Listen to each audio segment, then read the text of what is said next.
In today's episode of the Pathmonk Presents podcast, I have an interesting guest here with me, and he's not new to podcasting at all. You might know him from the Matt Sotnica podcast. He's the marketing manager at Canadium at the moment. I'm pleased to have Matt on the show and talk about sales performance management today. And yeah, I'm pleased to have him on the show. Welcome, Matt. Hi, Lucas. And we say at the moment, do you know something I don't know? Very good. No, this is great to talk to you. Thanks for the invite. I really appreciate it. Of course, yeah. So maybe give us a quick, overview. What is Canadium all about in the first place? Great question.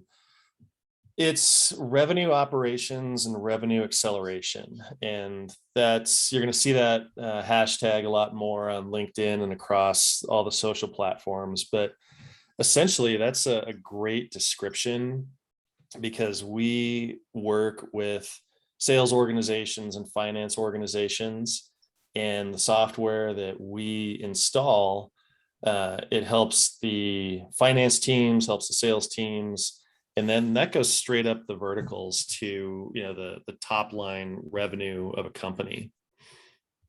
Okay, that makes sense. And what would you say? What's typically sort of the issues companies come to you guys with, and what types of companies typically raise their hand and say, you know what, we need something like Canadium?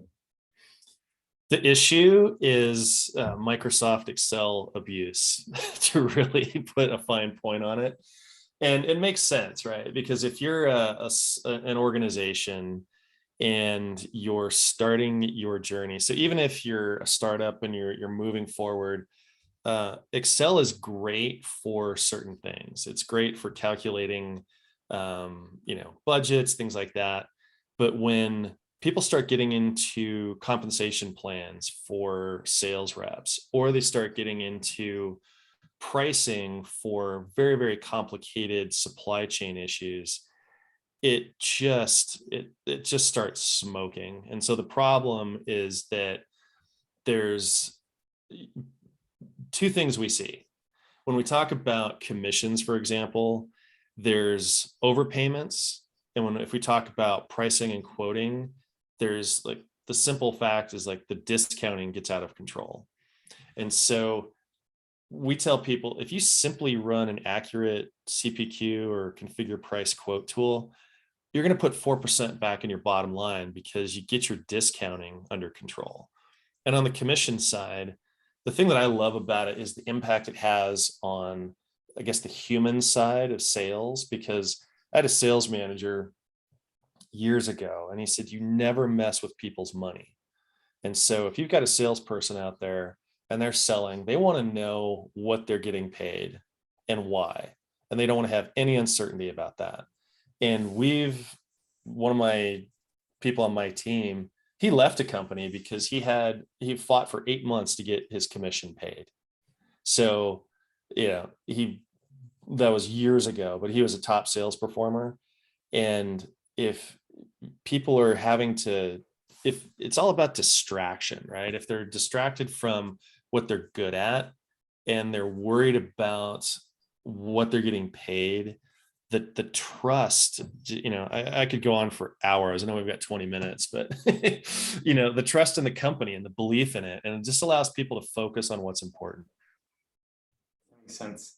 Is there like certain types of companies you typically work with? Do they have to reach like a certain size of sales team for you guys to bring in the most value, or does it start from small sales teams already? Like, where do you see sweet spot? Yeah, we're not, like a small sales team would probably not be a good fit, but we do have ways that we could work with somebody that's growing. So like I would say initially like 50 to 100 salespeople. And it's also that trajectory, right?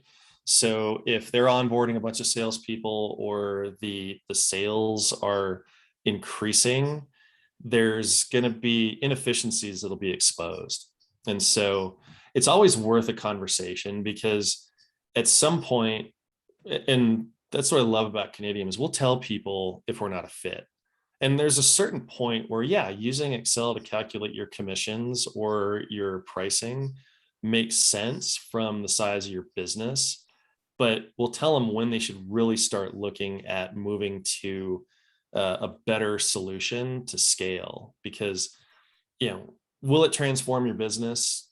It's going to help. It's not going to save or 100x your revenue, but it simply allows you to take care of your people better and focus on more important things.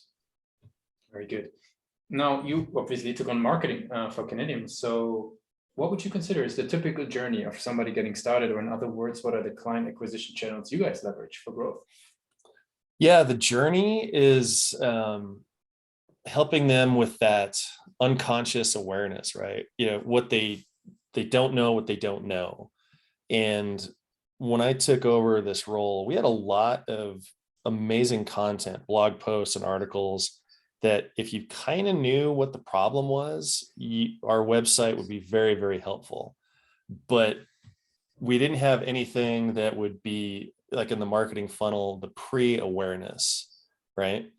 And we started interviewing our delivery people. We kicked off an internal initiative to talk to everybody that's working with the customer. And it was just this amazing conversations we'd had with everybody. Found out things like shadow accounting. I knew about shadow IT from my days in, infrastructure sales, but shadow accounting, and then just the headaches that comp admins have, or manufacturing teams, like figuring out their supply chain pricing. And so people just don't know. Like, again, I keep going back to Excel. They just solve a problem and they don't know that there's anything out there that can fix these problems. And so having a journey for them where we're not talking at them, we're a subject matter expert and trying to be consultative and just answer questions they didn't know they should be asking. And that's great. And I focus on our internal teams, and I do that because I want them to be bought into the messaging and the marketing, but also because anybody talking to a customer is the single source of truth. I don't want to be in a vacuum coming up with marketing ideas that just fall flat. And so the thing I love about Kinetium is that everybody just cares about the customer and they've got such amazing ideas. Like any content that goes out, I'm just the delivery vehicle, and the people that are inside, man, they have all the great ideas, and it's just like, keep them coming. It's wonderful. It's so interesting to bring, especially for a lot of companies who are bringing sort of products that are maybe even new categories, to not start at the explanation level, but even one step before, as you were describing. So the pre-awareness level, that's very, very interesting. Like, how do you think then about keywords in that regard? Like, must be very broad keyword research in a way, or how do you sort of wrap your head around like what to actually write then? Yeah, that's a great question, because you have to leverage the technology and the socials and the keywords and the SEO and all that stuff. But once they're there has to be a clear path they're going to take them on. So yeah, you've got to cast a broad net to get out there, because let's deconstruct that for a second. So I wouldn't want to have a sales like keyword heavy site, even though salespeople are going to benefit the most from the software, but they're not the decision makers, right? A VP of sales or a sales ops director, or even a chief revenue officer would benefit and ultimately be in the decision matrix for that. But if we're just sales, then people are going to think, well, are you guys like training, or are you a CRM or things like that? So absolutely, you've got to have the broad net, but then quickly get people into the right. I like to think that we have this amazing amusement park, and we got to get people on the correct ride. Like, everybody's welcome, and let's get you over here on the Ferris wheel. Let's get you here on the Vomitron, whatever you want to do, but quickly get them to the right line and have the right conversations. Makes sense. How do you think about the website then? Like, what role do you see for the website in the journey? It's essential, and I see a website as it has to solve two things very, very quickly: awareness and information when that person lands there. So, hero images and compelling content and videos and all that might keep them there for a few seconds, but to me, it has to be education. So I want the website to be able to speak for us when we're not there. And that's a challenge, right? Because there's the temptation to be drawn to the shiny object and the cool graphics. But if it doesn't help the customer answer the question about their problems, then the website is ineffective. And I always try to put myself in the mindset of, say, like a CFO or a CRO, and they're getting bombarded on LinkedIn from people going, "Hey, can I get 15 minutes of your time to tell me about this?" and blah. It's like, and then they've got their job responsibilities and they're finding these problems. And if we set this up correctly and they get on our site, then we have better be able to take that CRO and just go, "Oh, like, I'm going to bookmark this, and either tomorrow or next week or in a month, I'm going to reach out and talk to them because they've at least not annoyed me, and they've presented something that's like, they've at least done their homework, and they're talking they're using the words I use to describe problems in my job." Makes sense. Super interesting. So we had an overview about what you guys are doing. We talked a bit about sort of growth and also the role of content. And I think that concept of the pre-awareness content is super, super interesting and very valuable for a lot of marketers, because as we're saying, you can write as much content as you want if the problem is not exactly framed in that way and if they're not aware about the problem you're describing. Yep. I want to switch gears a little bit and learn about your journey in marketing. You were hosting a podcast, you were driving, you actually have sort of business development, sales / marketing background. So I'm curious to learn a little bit more about your journey. I have some rapid fire questions for this. Are you ready? Go. Cool. So what is the last book you read? It is The Inner Game of Tennis. And I've heard about that. I'm not a tennis player, and Classic. I'm reading about it because it helps the whole coach. He talks about by Timothy Galloway, and he talks about how to silence your inner critic. Yep. No, I've actually read it myself. It's a classic. It's very good. Yeah, it's great. What's one single thing your company is focused on the most at the moment? Taking care of our customers. Honestly, I know that everybody can say that, but in these interviews I've done with our team, they are so incredibly competent and they care so much about the customers that one of our single sources of recurring revenue is when a comp admin leaves a company and they go to a company that doesn't use us and our software partners. That is one of the greatest drivers of new customer acquisition for us. If there would be no boundaries in tech, what's the one thing you would fix for your role today? My role. Oh man, having the apps work correctly. That's modest.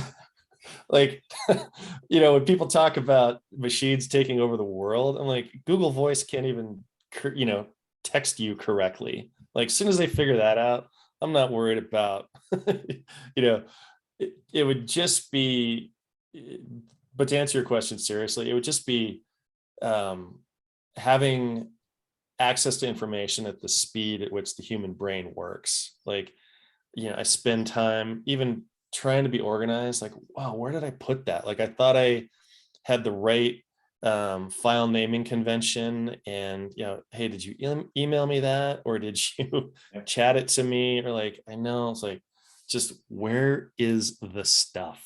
That makes sense. What's the last thing that kept you awake at night about the company? I'm excited about so many different opportunities and ways to showcase our team. And it's just picking one to start and get done because it's all wonderful. It's so much fun. And when I'm kept awake at night, it's just that it's like, I want to get these things done for the team. It's not stress. Like, I don't feel like I'm behind.